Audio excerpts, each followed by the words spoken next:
Hi friends, welcome to our channel my lifestyle and cooking. First time பார்க்குறீங்கன்னா subscribe பண்ணிவிட்டு பாருங்கள் friends. நம்ம இன்றைக்கி நல்ல ஒரு கிறிஸ்பியான ஒரு ஸ்நாக்ஸ் ரெசிபி பார்க்கலாம். இந்த ஸ்நாக்ஸ் பார்த்திங்கன்னா ஒரு 10 மினிட்ஸ்லேயே செஞ்சிடலாம். வெளியே நல்ல கிறிஸ்பியாக இருக்கும், உள்ளே நல்ல சாஃப்டாக ரொம்பவே சூப்பரான ஒரு டேஸ்ட்டாக இருக்கும். வாங்க இப்போ இதை எப்படி பண்ணலான்னு பார்க்கலாம். இது பண்ணுறதுக்கு 2 உருளைக்கிழங்கு எடுத்துருக்கிறேன். ஒரு உருளைக்கிழங்கு பார்த்திங்கன்னா கொஞ்சம் பெரிய சைஸில் எடுத்துருக்கிறேன், ஒன்று வந்து கொஞ்சம் சின்ன சைஸில் எடுத்துருக்கிறேன். தோல் உரித்து வச்சுருக்கேன், பட் வந்து வேக ஒன்றும் வைக்கலை. இப்போ உருளைக்கிழங்கை இந்த மாதிரி நம்ம காய் துருவோம்ல, அதில் நல்லா துருவி எடுத்துக்கலாம். துருவி எடுத்ததுக்கு அப்புறமா ஒரு 3லேருந்து ஒரு 4 நேரம் நல்லா இந்த மாதிரி அதில் இருக்க ஸ்டார்ச்லாம் போகிற மாதிரி வாஷ் பண்ணி எடுத்துக்கோங்க. வாஷ் பண்ணதுக்கப்புறமா இதில் வந்து நான் இங்கே 3 நேரம் வாஷ் பண்ணி எடுத்துருக்கிறேன். இப்போ பார்த்தீங்கன்னா கொஞ்சமாக தண்ணி சேர்த்து இதை வந்து ஊற வச்சிடலாம். இது இருக்கட்டும்.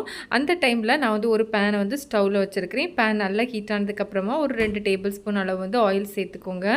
ஆயில் நல்லா ஹீட் ஆனதுக்கப்புறமா ஒரு 1/4 டீஸ்பூன் அளவு ஜீரகம் சேர்த்துக்கலாம். ஜீரகம் இந்த மாதிரி பொரிஞ்சதுக்கப்புறமா இது கூடவே ஒரு கார்லிக்கும் ஒரு சின்ன துண்டு இஞ்சும் இந்த மாதிரி சின்னதாக கட் பண்ணி சேர்த்துருக்கிறேன். கூடவே ஒரு பச்சை மிளகாவும் கட் பண்ணி இதில் சேர்த்துருக்கிறேன். சேர்த்து எண்ணெயிலே நம்ம நல்லா ஓரளவு வதக்கி எடுத்துக்கலாம். நமக்கு இந்த மாதிரி நல்லா வதங்கி வந்ததுக்கப்புறமா ஃப்ளேமை சிம்மில் வச்சுக்கோங்க. வச்சுட்டு இது கூடவே ஒரு 1/4 டீஸ்பூன் அளவு மஞ்சள் தூள், ஒரு 1/2 டீஸ்பூன் அளவு வந்து வத்தல் தூள், கூடவே ஒரு 1/2 டீஸ்பூன் அளவு வந்து மல்லித்தூள் வந்து சேர்த்துக்கலாம். இதெல்லாம் சேர்த்து இந்த மாதிரி பச்சை வாசனை போகிறதுவரையும் நல்லா வந்து எண்ணெயிலே வதக்கி எடுத்துக்கோங்க. கண்டிப்பாக ஃப்ளேமை வந்து சிம்மில் வச்சுக்கோங்க நம்ம மசாலா வதக்குற டைமில். இப்போ இந்த மாதிரி நல்லா வதங்கி வந்ததுக்கப்புறமா இதில் வந்து தண்ணி சேர்த்துக்கலாம். நான் வந்து 250 ml கப்பில் 2 கப் அளவு வந்து தண்ணி சேர்த்துருக்கிறேன். தண்ணி சேர்த்ததுக்கப்புறமா இதில் தேவையான அளவு சால்ட்டு சேர்த்துக்கலாம். சேர்த்து இந்த மாதிரி நல்லா மிக்ஸ் பண்ணி விட்டுக்கோங்க. இப்போ நமக்கு தண்ணி நல்லா கொதிக்க ஆரம்பிக்கணும். ஓரளவு கொதிக்கிறது வரையும் ஹை ஃப்ளேமில் வச்சுக்கோங்க. இந்த மாதிரி கொதிக்க ஆரம்பித்ததும் ஃப்ளேமை சிம்மில் வச்சுக்கலாம்.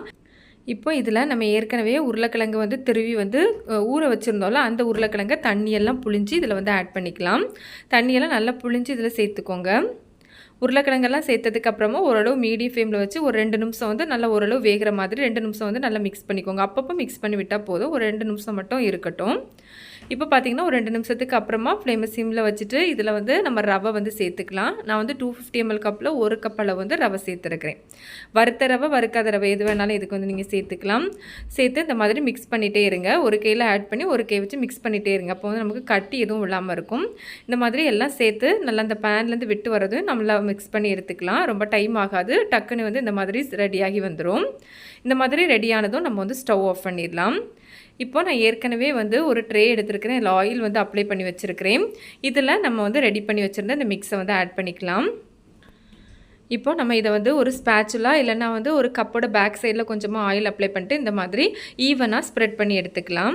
ரொம்ப நைஸாக வந்து ஸ்ப்ரெட் பண்ண வேண்டாம். ஓரளவு இந்த அளவு திக்னஸ் வர மாதிரி ஸ்ப்ரெட் பண்ணி எடுத்துக்கோங்க. ட்ரேக்கு பதிலாக நார்மலாக நம்ம வீட்டில் யூஸ் பண்ணுற சில்வர் பிளேட்டில் கூட நம்ம செட் பண்ணி எடுக்கலாம். இது வந்து ஓரளவு ஆறட்டும். இது ஆறுறதுக்கு ரொம்ப டைம்லாம் ஆகாது. ஒரு 5 மினிட்ஸ்லேயே இது வந்து நல்லா ஆறி வந்துடும். ஓரளவு நல்லா ஆறி வந்துடும். இந்த மாதிரி ஓரளவு நல்லா ஆறினதுக்கப்புறமா நம்ம இதை வந்து பீஸ் போட்டு எடுத்துக்கலாம். நமக்கு வந்து என்ன மாதிரி ஷேப்பில் பீஸ் வேணுமோ அந்த மாதிரி நீங்கள் வந்து கட் பண்ணி எடுத்துக்கோங்க. நம்ம சேனலில் நிறைய வந்து ஹெல்த்தியான வெரைட்டியான snacks recipe, breakfast recipe, sweet ரெசிபிலாம் இருக்குது. அதோட லிங்க் வந்து எண்ட் ஸ்க்ரீனில் கொடுத்துருக்கிறேன். நீங்கள் சேனலும் விசிட் பண்ணி பாருங்கள். கண்டிப்பாக உங்களுக்கு யூஸ்ஃபுல்லாக இருக்கும். இப்போ பார்த்தீங்கன்னா நம்ம எல்லாத்தையும் கட் பண்ணியாச்சு. நான் இப்போ இதுலேருந்து ஒன்று எடுத்து காமிச்சிருக்கேன். உங்களுக்கு எடுக்கிறதுக்கு ரொம்ப ஈஸியாக இருக்கும். நம்ம ஆயில் அந்த ட்ரேயில் அப்ளை பண்ணியிருக்கிறனால எடுக்கிறதுக்கு ரொம்ப ஈஸியாக இருக்கும். இதை நம்ம இப்படியே கூட ஃப்ரை பண்ணி எடுத்துக்கலாம். இதை நான் இன்னும் ஒரு 2 பீஸாக கட் பண்ணி ஃப்ரை பண்ணி எடுக்க போகிறேன். இந்த மாதிரி சின்ன சின்ன பீஸஸாக இருக்கும்போது நமக்கு நல்லாவே கிறிஸ்பியாக ஸ்நாக்ஸ் ரொம்பவே டேஸ்ட்டாக இருக்கும். நீங்கள் அப்படியே வேணால் கூட நீங்கள் ஃப்ரை பண்ணி எடுத்துக்கலாம். இப்போ நம்ம இதை வந்து ஃப்ரை பண்ணி எடுத்துக்கலாம். நான் ஒரு பேனில் ஆயில் வந்து சூடாக எடுத்து வச்சுருக்கிறேன். இப்போ அதுலேருந்து ஒரு பீஸ் எடுத்து இந்த மாதிரி 2ஆக கட் பண்ணி நம்ம இதில் வந்து ஆட் பண்ணிக்கலாம். ஃப்ளேம் பார்த்திங்கன்னா ஓரளவு மீடியம் ஃப்ளேமில் வச்சுக்கோங்க.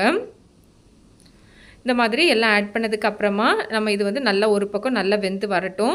இந்த மாதிரி ஒரு பக்கம் நல்லா வெந்ததுக்கப்புறமா நம்ம மறுபக்கம் திருப்பி போட்டுடலாம். 2 பக்கமும் நல்லா வெந்ததுக்கப்புறமா நம்ம இதை எடுத்துடலாம். பார்த்திங்கனாலே தெரியும் நல்லா வந்து கிறிஸ்பியாக இருக்குது. ரவையில் செஞ்ச ஸ்நாக்ஸ்னால் சொல்லவே வேண்டாம், ரொம்பவே கிறிஸ்பியாக இருக்கும். டேஸ்ட்டும் பார்த்திங்கன்னா இந்த உருளைக்கிழங்கு அதெல்லாம் சேர்ந்து ரொம்ப அருமையான டேஸ்ட்டாக இருக்கும். நிறைய பொருளும் நான் இதில் சேர்க்கல. ரொம்ப ஈஸியாக வீட்டில் இருக்க உருளைக்கிழங்கு ரவை வச்சு இந்த ஸ்நாக்ஸ் ரெசிபி ரொம்ப ஈஸியாக செஞ்சிடலாம்.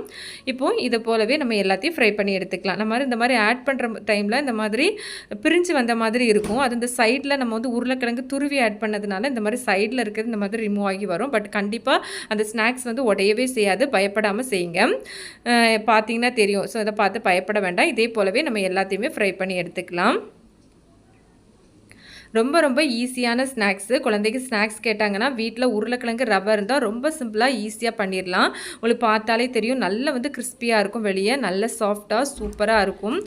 கண்டிப்பா நீங்களும் இந்த ரெசிபிய ட்ரை பண்ணி பாருங்க. ட்ரை பண்ணி பார்த்துட்டு உங்களுக்கு எப்படி வந்ததுன்னு மறக்காம கமெண்ட்ஸ் பண்ணுங்க. இந்த ரெசிபி வீடியோ உங்களுக்கு பிடிச்சிருந்தா லைக் பண்ணி, ஷேர் பண்ணி, சப்ஸ்கிரைப் பண்ணுங்க ஃப்ரெண்ட்ஸ். தேங்க்ஸ் ஃபார் வாட்சிங். பாய்.